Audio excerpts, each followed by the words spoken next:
चेंबूर ते खार हा प्रवास त्याचा कसा होता याचाही आढावा आमच्या प्रतिनिधींनी घेतलेला आहे, पाहूया।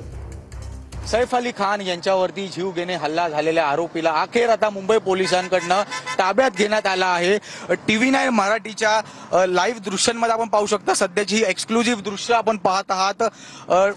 सैफ अली खान यांच्यावरती हल्ला केलेल्या आरोपीला मुंबई पोलिसांनी जे आहे ते ठाण्यामधून सध्या अटक केल्याची माहिती प्राथमिकपणे मिळत आहे। या आरोपीला चेंबूरच्या झोन 6 मध्ये चौकशीसाठी आणण्यात आले होते। कायदा सुव्यवस्थाचे सत्यनारायण चौधरी यांनी या सर्व चौकशीची दखल घेतली।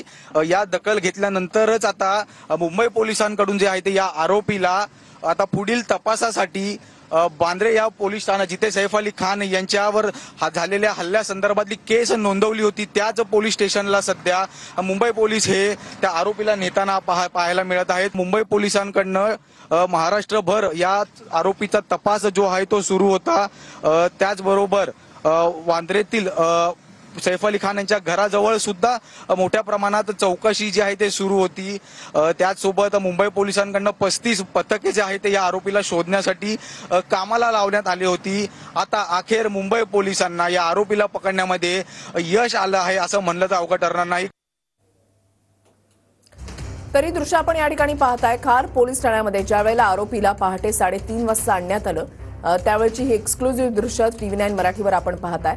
पोलिसांना माहिती मिळाली, त्याच्यानंतर ठाण्यामधल्या कासार वडवलीमधून भागातून या आरोपीला अटक करण्यात आली।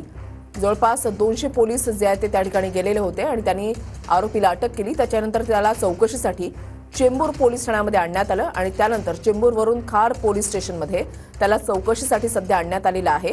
जवळपास 1 ते 1.5 तास उलटून गेलेला आहे। त्याची कसून चौकशी या पोलीस स्टेशनमध्ये सध्या सुरू आहे। खार पोलिसांनी विविध पथकं, मुंबई पोलीस आणि गुन्हे शाखेची जवळपास 35 पथकं जी आहेत ती मुंबई उपनगर आणि वेगवेगळ्या भागांमध्ये पाठवण्यात आलेली होती, जेणेकरून काही करून या आरोपीचा तपास लागावा, त्याची माहिती मिळावी। पुन्हा एकदा जाऊयात, हिरा ढाकणे आमचे प्रतिनिधी आमच्या सोबत आहेत। हिरा, कासार वडवली ज्या भागामधून आरोपीला अटक करण्यात आली त्या स्पॉटवर तुम्ही सध्या आहात। पोलिसांना ही माहिती कशी मिळाली की हा आरोपी जो आहे तो त्याच भागामध्ये लपलेला आहे, दडून बसलेला आहे? या संदर्भातली काही माहिती मिळू शकलेली आहे का, की काही पार्श्वभूमी या आरोपीची होती की सुरुवातीला तो या भागामध्ये होता, जेणेकरून त्याला कल्पना होती की हा भाग असा आहे, या ठिकाणी आपल्याला कोणी पकडू शकणार नाही, हा विश्वास असल्यामुळे तो या भागामध्ये लपलेला होता का? काय माहिती मिळते?